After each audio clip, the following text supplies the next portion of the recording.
राणा सांगा को बाबर हरा दिया। जो इतिहास जानता है पैर के नीचे जमीन घसक जाती। बाबर के पास था क्या? बाबर अपनी सेना को बुलाया सामने, याद करो अपनी जमीन फरगाना। उस गरीबी में जियो में आए, भारत में रह गए। समझ आ गया कि नहीं आ गया? अहमद शाह अब्दाली आया, लूट के ले गया कि नहीं ले गया? और ये आप दिमाग में बैठा के रखिए कि युद्ध होगा तो जान हानि की हानि होगी। जितना मुगल नहीं काटा उससे ज्यादा अशोक कलिंग में काट दिया कि नहीं काट दिया? तो अब ये कोई कल्पना करे कि हमारे ऊपर हमला भी हो और कोई मरेबो नहीं करे। समझ में आ गया? राणा सांगा को बाबर हरा दिया। जो इतिहास जानता है उसके जमीन पैर के नीचे जमीन घसक जाते। बाबर के पास था क्या? बाबर राणा सांगा के साथ लड़ाई में हार चुका था। शाम के वक्त में उसने सारा शराब का बोतल लाया और कसम खाया कि हम सारा शराब की बोतल को आज से शराब नहीं। जैसे आप लोग कभी कभी नहीं होते, एग्जाम पास आ जाता है तो भगवान से मानते हैं भगवान पास करा दो, कसम खा तो अब से उसका नंबर डिलीट कर देंगे, हम बतियाएंगे नहीं। कसम खाते हैं आप लोग? नहीं खाते हैं?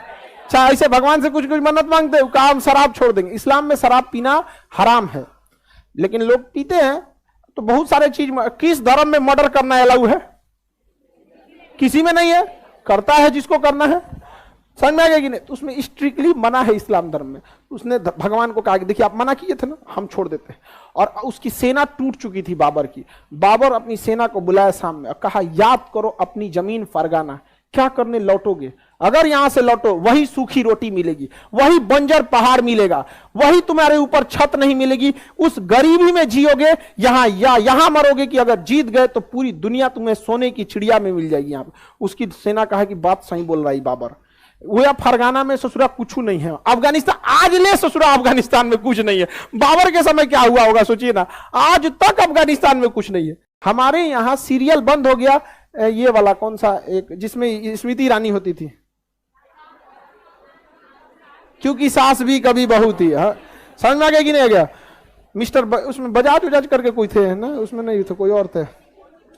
सपने वो ये मतलब क्योंकि आज वो सीरियल अफगानी भाषा में डब करके अफगान के लोग देखते हैं उसको, एकदम खूब खुश रहते हैं। क्योंकि उसमें ना बड़ा वो सिनेमा जगत जब, क्योंकि सास भी कभी बहू थी, 1990 से सन 2000 के बीच का जो एरिया था, ये जो दशक था, सिनेमा जगत का स्वर्ण काल कहा जाता है। इस समय जो गाने बनते थे, फिल्में बनती थी, वो आईना होती थी। जैसे वो 2000 का दशक बागवान फिल्म, ये जो फिल्में होती थी ना, ये मतलब एक छाप। आज के फिल्म समझ में नहीं आ रहा, हर 2 दिन पे कोई हीरोइन लॉन्च हो रही है मोबाइल की तरह। भोजपुरी में तो खैर बात ये छोड़ दीजिए इसमें।